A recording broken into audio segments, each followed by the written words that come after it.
Here we are with the head trainer of Anthony Joshua, Mr. Robert Garcia. Really appreciate you taking time out so close to a fight to come and speak to us. The first thing I've got to ask you, where is AJ mentally? That's the question everyone wants to know, right? Physically, it looks incredible as he always does. Mentally, where is he? Well, you know what? The work was done, like you said, physically, everything was done. Sparring partners, the whole work was done, but a lot of work had to be mentally. And you know what? We have a great team that came in to work with Anthony. It's not just myself, Angel Fernandez, and we have other guys that are also involved. They're doing a great job. I think this week was going to be the most important week coming, that the fight is getting very close, and what we've seen is nothing but positive things about Anthony. He's saying that he knows what he has to do. He knows he's got to be aggressive. He knows he's got to win by knockout, and he wants to win by knockout. So that's the main thing. I think he's ready to it. You've been working with AJ now for a few months. I think a few months were in secret. A few months we know about now.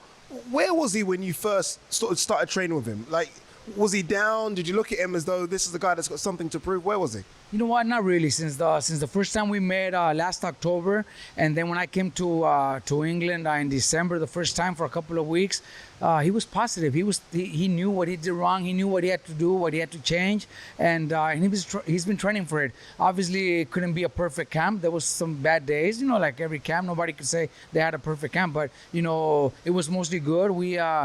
The whole team knew exactly what we want, and nothing but positive things, and we've been doing that. So, and like I said, this is the most important week, and mentally he's ready.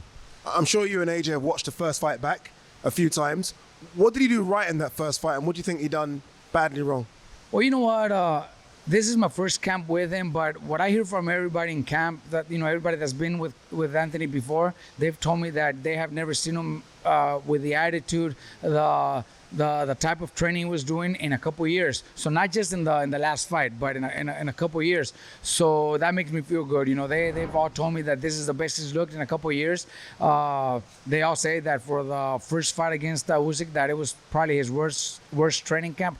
So that makes me feel better because he had a good camp. We had a good camp, and the work was done. He looks a bit slimmer. I've not seen him yet here, but he does look physically a bit slimmer. Is that something you guys have worked on in camp, so he does come in a bit lighter? You know what? I just need him to be fast. I'm not. He knows he thinks he could win by knockout, and he says I need to win by knockout. But that's not my mentality. I think we could also win by decision. I think if he fights smart, and that's why I want him to be fast. His punches have to be fast, and combinations have to be very fast. So we could also win by decision. So if he's a little bit thinner, it's just because of the workout we did, not because we tried to make him lose weight or anything like that. He was eating really good. Camp went well. He didn't. We were not cutting any weight. It was just natural. So I think if he lost weight naturally, that's just a good thing. Yeah, you're right. In the opposite corner is Alexander Usyk. Pound for pound, I think #1. Do you look at him as that as well? Was the pound for pound #1 right now? Well, I know top 3 for sure. He's up there. Everybody has different opinions. A lot of people still think Canelo's #1. Some people might pick Crawford or Spence, Inoue. You don't know, But to me, he is top 3. I think he is one of the best, and he's got a great style. He's a great fighter. I've known him for many years. Since back in California when he used to train in my gym. But we're here to win this fight, and we're here to beat him, and that's the only thing that's in our mind. Robert, is it as simple as saying that AJ just needs to be a bit more aggressive?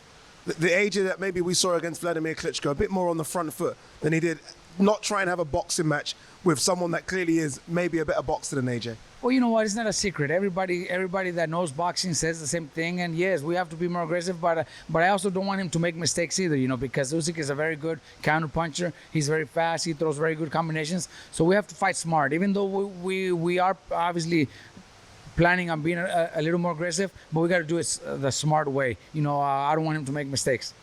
I've seen you make fighters a bit more aggressive. I thought Marcus Maidana against Floyd was aggressive. Maidana as well against Broner was aggressive, and that was against 2 pure boxers. So we've seen you do it before with AJ. With a fighter. Can we expect that with AJ? Well, you know what? I don't want to say that he's going to be like Maidana, because their styles are very differently.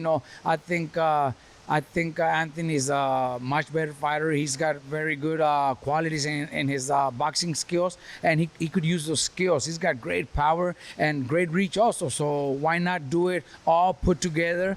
I don't want him to be the aggressor like Maidana was. But you know what?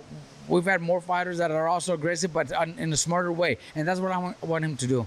What happens now for the next couple of days? Is it just chill out, get a massage, relax, just take your mind, if you can, away from the fight? You know what? Right, yesterday was probably our last training session. Today we do a little workout. It's going to be just shadow box, something very light. We don't want him to overdo it. I know he already had a training camp, so he's in great shape. It's not like he's going to lose condition in the next couple of days. I want him to rest, eat good, and rest. Most of these days, I know he's got to take care of a lot of different things, but for the most part, I think rest is the most important thing. I feel like there's a lot of pressure on you, and there shouldn't be going into this camp. I feel like it normally takes a trainer and a fighter to get at least 3 or 4 fight camps to get in sync. So you almost exactly know what the trainer wants and you know what the fighter's going to give. You've not had a long time to work with AJ, and here he is in the biggest fight of his career. Everyone wants to see you do magic almost. You know what? In boxing, you know that's what boxing's all about. You know, I love those challenges. I took this challenge because of that. Because believe me or not, a lot of people were telling me don't do it. You know. He's not there anymore. His heart's not there. His mind is not there anymore. He's not gonna be able to pull it off. But I love those challenges. You know, I've had those before. Maidana was one of them. Maidana didn't want to fight anymore. Abner Mares, you know, when he came to me, there was so many people telling me don't take on Abner Mares. He's gonna embarrass you. He doesn't want to fight anymore. We came and first fight together. You know, he won the world title. So same thing with Anthony Joshua. It's our first fight together, and we're fighting for the world title. So I think we could do it. You know, once I met him in October, the things that he told me, and then when I came to the gym in December and seen him train and talk to him very well, you know, I took that risk and that chance because I love challenges, and I think we could do it. Final question, Robert. Biggest challenge of your career so far? I think so. You know, even though I've been in huge fights before against guys like Mayweather and Pacquiao, I think this is the biggest. You know, it's you know, can't get any bigger than training a heavyweight to fight for the heavyweight champion of the world. You know, that's huge, and definitely doing my best and gonna do whatever it takes to pull off the win. Robert, good luck on Saturday. Really appreciate you talking to us. Very much. Appreciate it.